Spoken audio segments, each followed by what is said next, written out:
Hello, and welcome to Socially Holistic Podcast.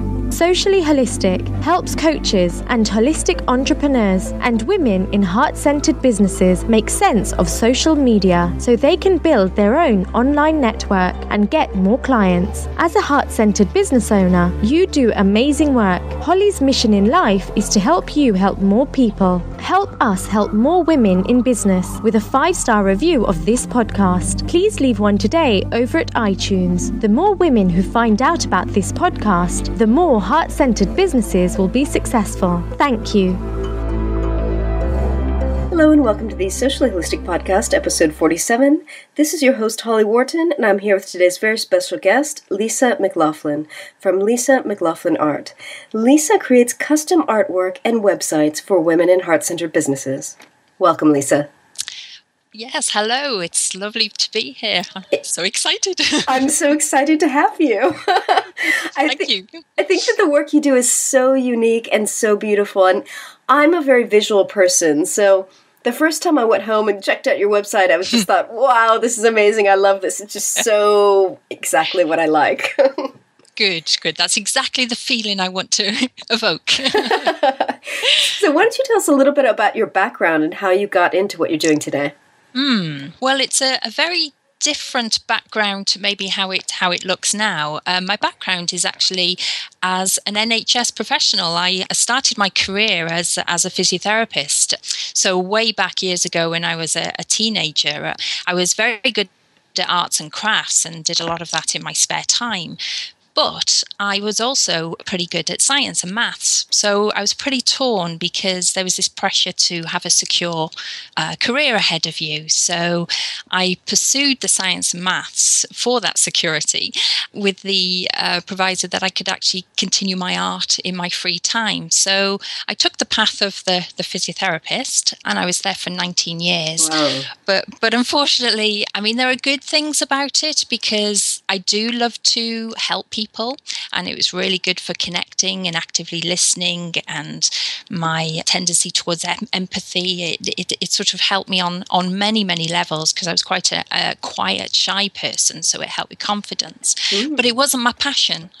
So I was kind of surface happy is probably the best way to describe it. I liked all the trappings of security and being able to have maternity leave if I needed it and a pension, but it just was never quite good enough, and I always felt a sense of disconnection from it and a feeling of soul searching, shall we say. So that gap was temporarily filled when I did some voluntary work for a few years, and my creative skills were kind of stretched with being a director for a community supported agriculture scheme. So we used to meet every fortnight and try and work out how we get an organisation together with very little money, but with lots of sort of different skills. So I helped with posters and sort of, I ended up doing the social part of it, which was most unusual for an introvert. So that must have been my physio side coming out maybe. So I carried on with that and I loved that, but there was still something missing. But unfortunately, as is often the case, and you've probably heard this many times, is there was a bit of a crisis point in my life around 2010 and 11, a personal sort of crisis, and it led to a divorce. It led to me leaving my work. I took voluntary redundancy as a physiotherapist, and I just didn't know quite what I was going to do. And what that led to is me having some career coaching and then taking the path of training to be a coach. So I joined a master's program at the University of East London and started a coaching psychology course there. And then obviously there's a few other steps from there, but shall I go on? Sure, go ahead. So again, I sort of excelled at the university course. I was getting good grades, but I was feeling icky about it. I was still feeling this sense of lack or disconnect, and also I would describe it as a dread. I was actually dreading doing my coaching, although I loved the community people I was involved with. I was loving sort of being coached by my peers and also coming across healers and different people as I coached them. There was aspects I loved about it, but it wasn't good enough for me to have changed my whole life and carrying on. So the turn of events that actually happened was I had no social media following or anything. I had a website, I created it, and I absolutely enjoyed creating the artwork for it because I was very much about, I want to stand out, I want to look a bit different, I don't like to fit in with everyone else. But at that same time, I took part in a video challenge. Marisa Murgatroyd, I don't know if you've heard of her, a marketing sort of guru in America. So it was a 30-day video challenge where you had to show up every day with a video, and that just I was just a creative sort of maven during that time. I was making puppets with socks, and I was doing Skype baking, and I put a bra on my head, and I was acting a bit of a clown, and very unusual because being introverted, because I had no audience around me, I only had a lens, I sort of was okay with it. So that enabled me to suddenly develop a Facebook group following. And I actually realized how important social media was and connecting with the virtual world. And I've got to honestly say, that community of people became my kind of believing mirrors. The people that had my best interests at heart. They were curious to find out more about me. They were asking about, we noticed you like art, and have you thought of setting up an Etsy shop and all this? And suddenly all these ideas were popping up, thinking, maybe I can, rather than, I probably can't, or how on earth am I going to do that? And then I had some mentoring over the summer, and I unraveled things a little bit more and found that my sweet spot was actually using my creativity and my art and combining that with my skills as a coach and my healing background to create what you see and what you've described this morning. So yeah, what an evolution, which is still evolving. Well, I was so excited to come across you because I remember when Jac McNeil, who's also been a guest on this podcast, mentioned when she launched her Entrepreneur Soul Retreat, the weekend retreat for entrepreneurs. I remember looking at the artwork and saying, I love this. It just looks like how I want to feel. But never bothered to ask her who had done the artwork. And then at some point, I met you and then realized that you were the person who had done the artwork. And it was like, it just all came full circle. It was so serendipitous. I mean, it was very strange because I'd be listening to your podcasts, and I think literally the next day I bumped into you, didn't I? Yes. It was one of those weird, wonderful experiences. But yes, Jac McNeil was very much an important part of my my development. And she believed in me. She believed in me enough to sort of hire me to, to take her wonderful e-resource that she was very precious about. She'd done a lot of work on it, and absolutely, she was so proud of what she had, but she just couldn't quite get the feeling of the retreat. And so when she sort of connected with me, and I actually took part in her business summer school sort of mentoring program, she started to get curious, and she took a chance really by employing me. But it paid off because she was my ideal client, and she wanted a whimsical kind of feel with very feminine, but also very grounded and earthy in that. And it was just a dream job for me, and it just kind of went from there. But yeah, she's I love Jac McNeil, as you'll probably get to hear. Well, and I think that's the importance of finding who your ideal clients are and attracting them and working with them, because it's just a win-win for both of you. Absolutely. So how did you go from getting started to thinking, maybe I can do something with this art thing, to where you are today with your business? Yes, that's an interesting path, because I think it probably started with me putting a few images on Etsy from the video challenge, and I didn't really spend a huge amount of time there because, again, I was trusting my intuition. From 2010, I was just paying attention to my feelings and thoughts, and I was making decisions based on that because I'd spent so many years not listening to it.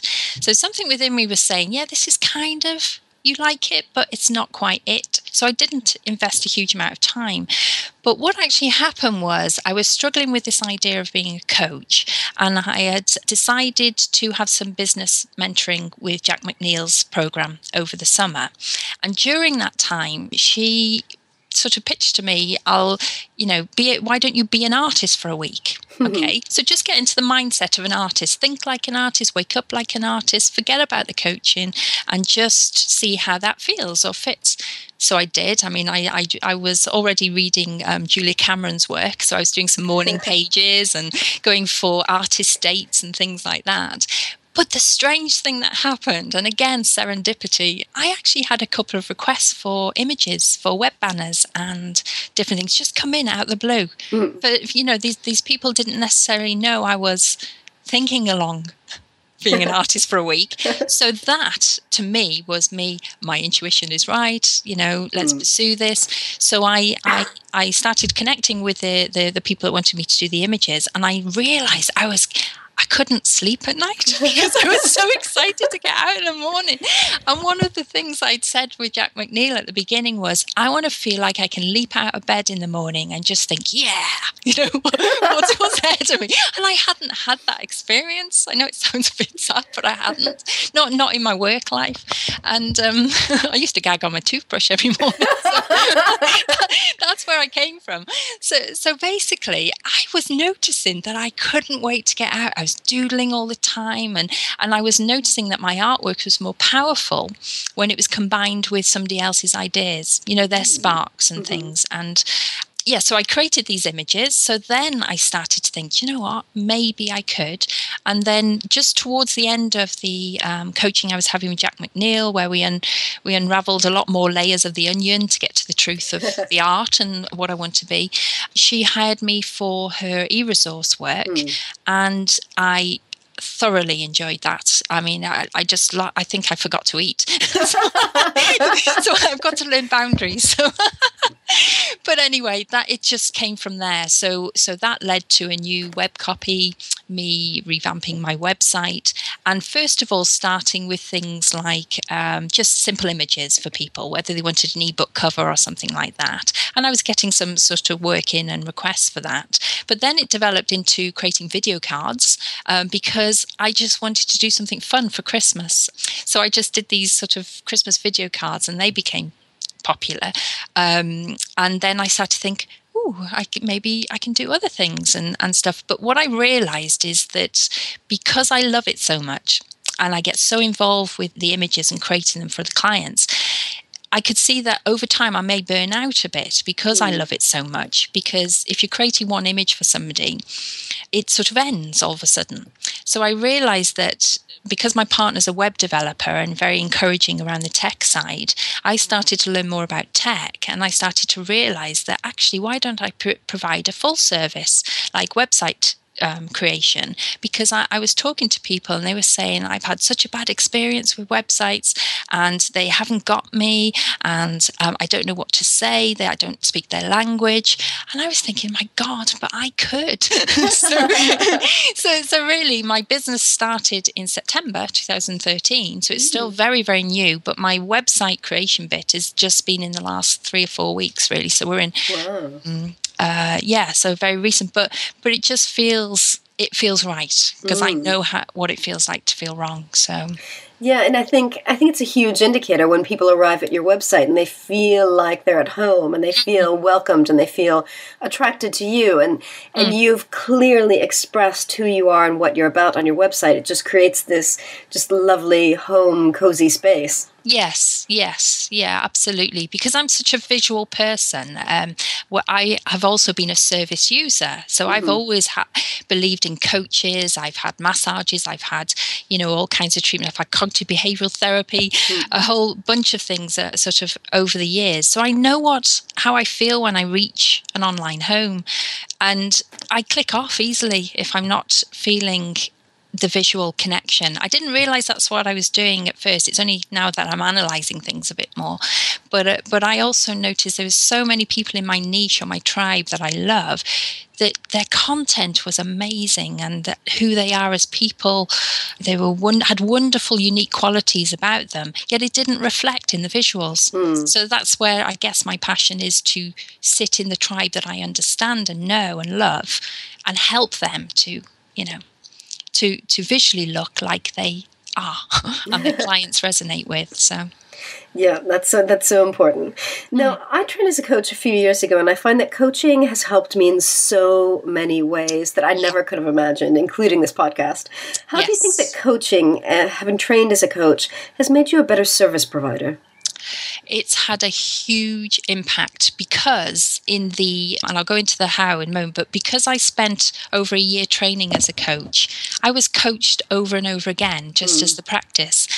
And what I noticed is it's that you develop those skills of putting judgment aside, which you could argue I would do in physiotherapy as well. But it's something about the open questions that are really revealing, and developing that sense of patience to allow space for somebody to think and be able to formulate their own answers, but then be able to actively listen to those answers. So active listening skills is absolutely paramount in any business that you need.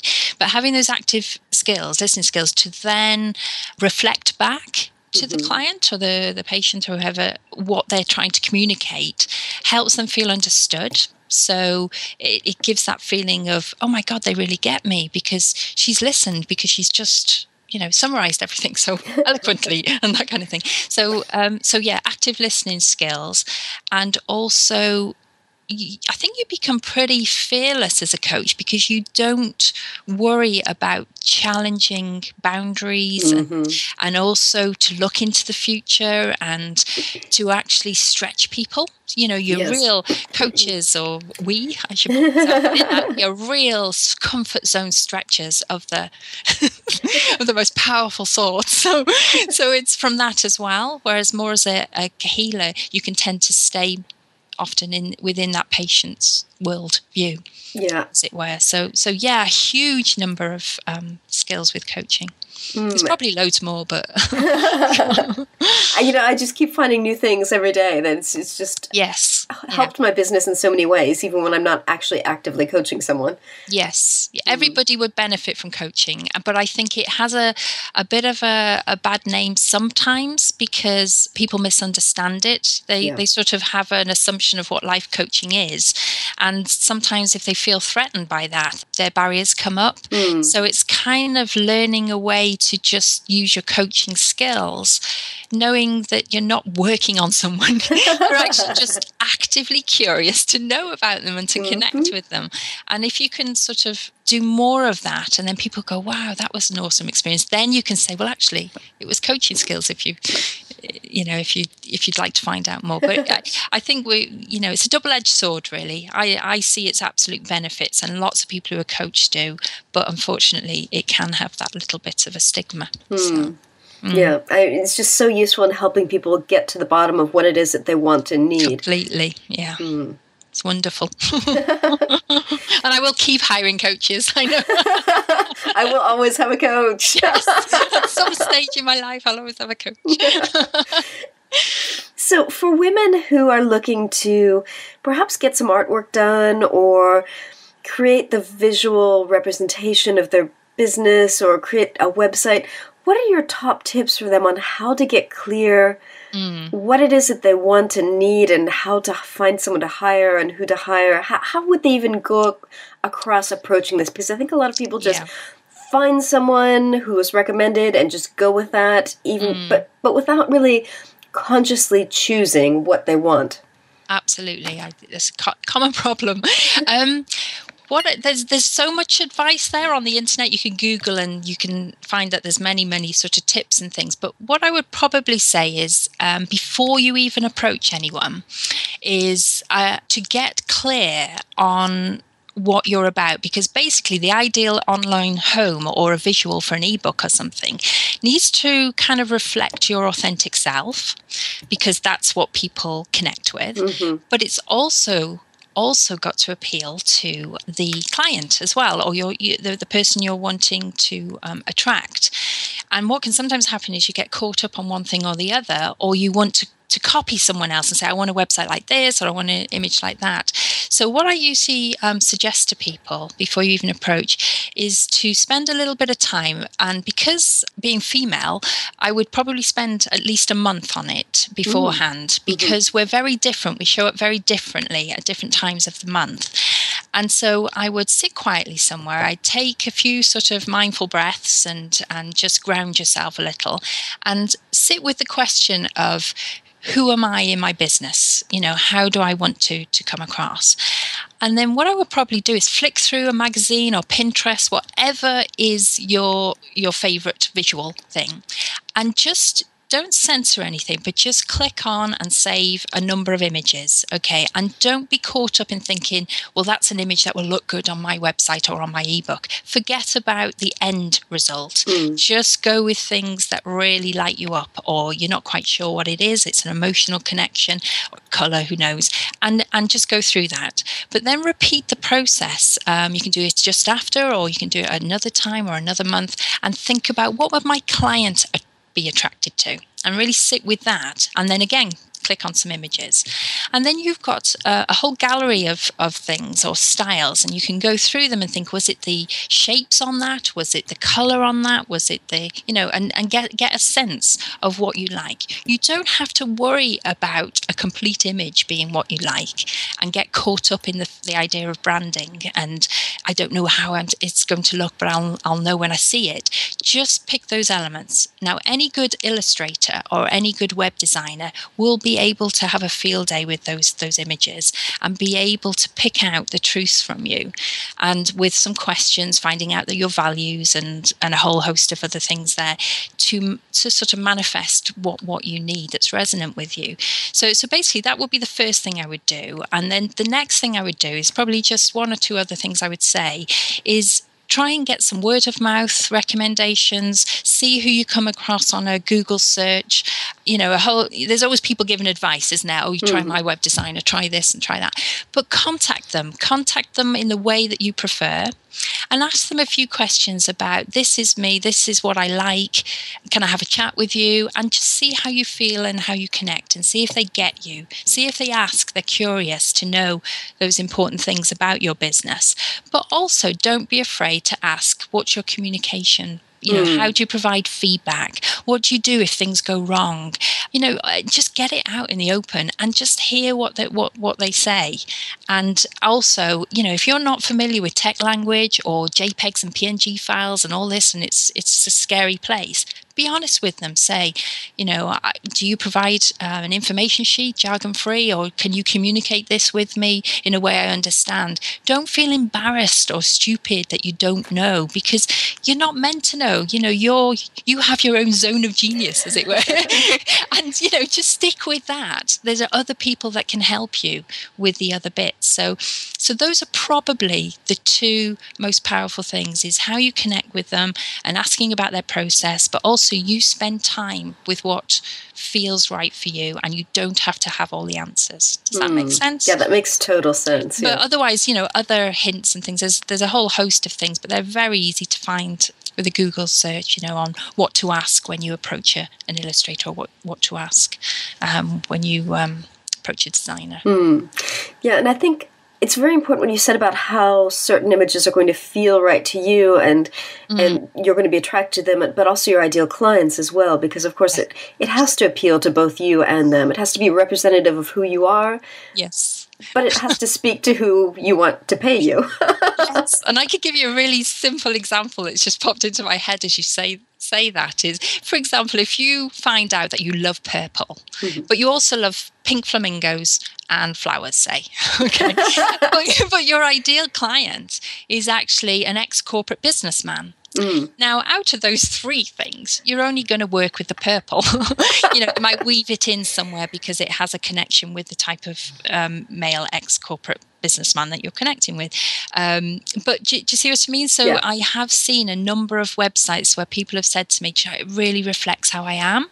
And it does, but it's, say, completely purple with green writing because they like purple and green. Yeah. And it's like, but what does that say to your client? So you've got to look through both lenses. And if you can't look through both lenses, then a good designer or a good illustrator can look through that lens for you and ask those coaching questions to draw that from you. So, like a detective, really, solving a crime or something. It's not a crime. And I think that's the importance, too, of having a really good conversation with your branding person or your web designer about who your ideal clients are, so they know exactly who this work needs to speak to. Yes, it's absolutely essential is who it is, what it is about them, what you want them to do when they're visiting your stuff, how you want them to feel. But it's also important to reflect your values as well, what the values are of your business. And because you could be, into pink, vibrant, sassy language, or you could be more grounded and earthy and, and give a completely different vibe to something. So, so within my own sort of process, I have this huge questionnaire and it takes people through quite a number of questions, and some of them are a bit tricky, but there's no wrong answer. It just pulls a little bit more of a clue to piece together, and if it's not coming out, or if you're stressed by that process, you may as well stop and move on. And then when you talk to your designer or your illustrator or something, you can be open about it. That you can't know all the answers, and I can't stress that enough. But people get caught up in that, and it stops them moving forward. Because they feel like, I don't know what websites I like because I'm not really paying attention, and I don't know who it's a common thing I hear. They get stuck at that. Oh, I've got to find somebody awesome, and then comment on that. And I've got to, it's a pressure. So just go back to the basics, and then what you'll notice is you'll naturally start to notice websites and things, and start to critique them and find out, actually, I like that about that one, but I don't like that about the other. Because it's very important to know what you don't like. That's up now. It's not just about what you like, but it's what you don't like. Because the illustrator or the web designer is not a mind reader. So they may go completely off course because you didn't actually, if you had some strong things that you don't like, read or cartoons, or then they might come up with that as a suggestion, and it's time wasted. So so when you're doing that research, you also need to be making note of what it is that you don't like. Absolutely. It's just as essential as what you do like. Yeah. And I think another important thing to call out is that a website is not forever. I mean, you're not going to have the same website for the next 15, 20 years. Absolutely. I've had 4 in 12 months, so very different because I was evolving so quickly. But you're right. We naturally will either change very, very quickly, and that's why it's quite nice. I know one of the things you advise is start with something simple, and then but solid enough that you can adapt it. You can add things to it, and then sort of review it every 3 to 5 years, something like that. You mentioned, which is great. That sounds like a good plan.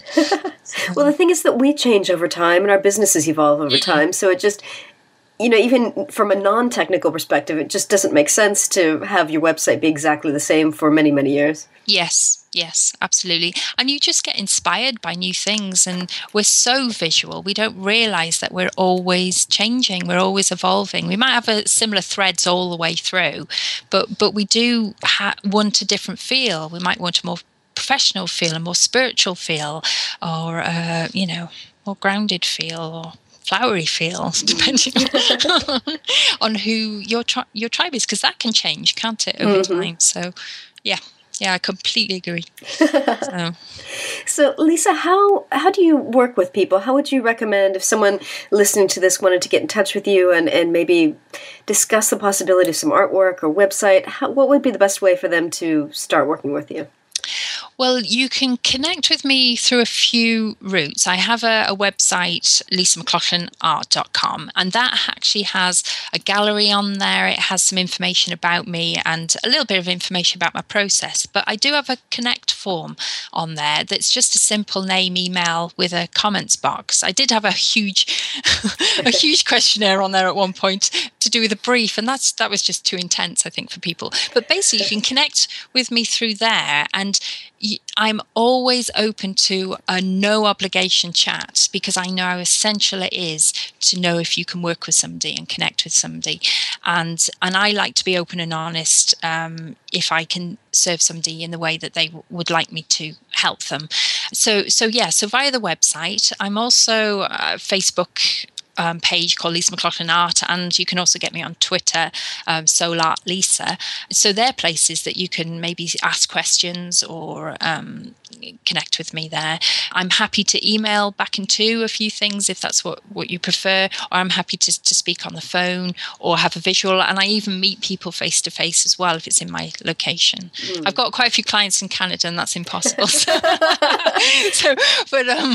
But yes, so yeah, does that answer your question? Yeah, it does, and I think that's really important that you call out the fact that it's a no obligation chat, because it's so important to make sure that the person feels right for you both ways, that the client feels right for you as a service provider and that you feel right to the potential client.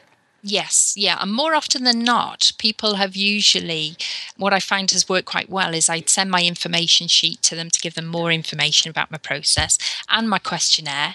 And then we have a Skype chat. You know, some people prefer a quick chat before and then go through it and then have a Skype chat. But you're still under no obligation in a way, because you know it's a collaborative relationship. You've got to work well together, otherwise it's going to be a bad experience for both. So there's lots and lots of little stages I put in to make sure to safeguard that, to make sure people feel comfortable. And I guess my service is all about making people feel at home and feeling like it's almost like a buddy thing. You know, you feel like I'm a buddy going along with your best interests at heart.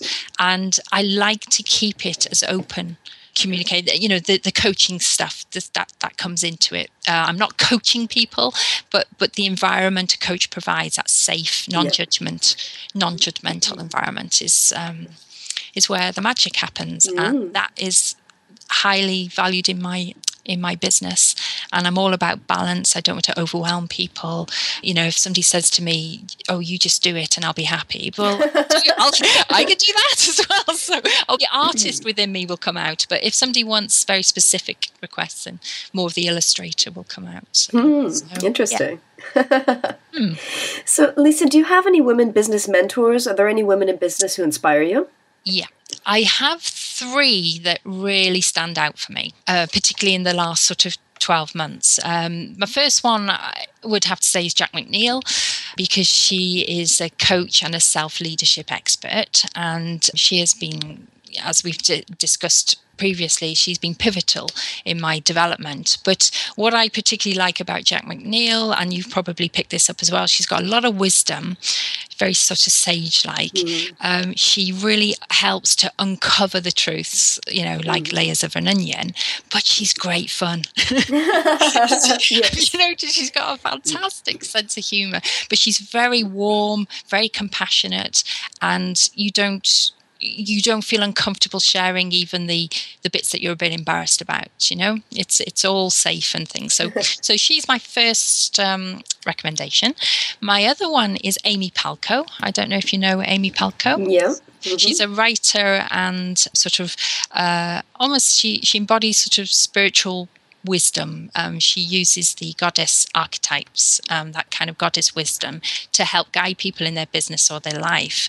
Now, the reason I particularly warm to Amy Palko is because I'm quite visual. I love reading stories, but I also feel that because she's very balanced more towards it, she's in favor more of the feminine energy, the power of the feminine. It's a really nice way to balance me out when a lot of the business stuff we're doing and the kind of networking and is quite masculine in energy and very action orientated. So having Amy there in my life is a really good balancer for me, because that's one of my values. What it does is, because there are so many goddess archetypes, they're basically just aspects of yourself, you know, and what it enables me to do is to look at all those aspects of myself, so no stone gets left unturned, and that keeps me a lot more whole, if that makes sense. So even looking at stretching yourself, or because I will go into my comfort zone if I get a chance. It also looks at your compassionate side, grounded side, and also the more uncomfortable aspects of yourself. So that's my reasons for recommending Amy Palko. And my third one has got to be Corrina Gordon-Barnes, which I know you know, because she was the start of my transformation. Basically, she's a business coach and she has a fabulous community of people. So she was recommended to me by the University of East London, one of the coaches that was on the course, because she could see that I would really be comfortable in her community, which I am. So I read her book, Passion to Profit. I took part in reading her blogs and her community meetups. I've done a couple of her courses, like the blogging course and things. But she also introduced me to the video challenge and also to Jac McNeil. Now, I just think she's amazing, and she's been a very good, solid foundation to me. But I guess what I needed from Jac McNeil was, because Jac goes more into the depth, and for me, as a quite sensitive person, I'm more introverted. So, but I've needed every one of those people. They're all been really important puzzle pieces for me. So yeah, so those are my 3. Thank you very much. I love how each coach gives us something different. It's like, the more you work on things, you need different aspects and different types of coaches and different people to help you along your path. Definitely. Well, Lisa, thank you so much for joining us today. It was fabulous to talk to you, and I loved your wonderful wisdom on websites. Very much. I've really enjoyed it. So yes, thank you. Excellent. Well, thank you also for listening. And remember to visit sociallyholistic.com/SHP47 for the show notes on this episode. Thank you. Thanks so much for listening to the Socially Holistic Podcast with your host, Holly Wharton. Please help us help more women in business by giving us a 5-star review of this podcast. The more women who find out about this podcast, the more successful businesses there will be. So please leave a 5-star review today over at iTunes. Thank you.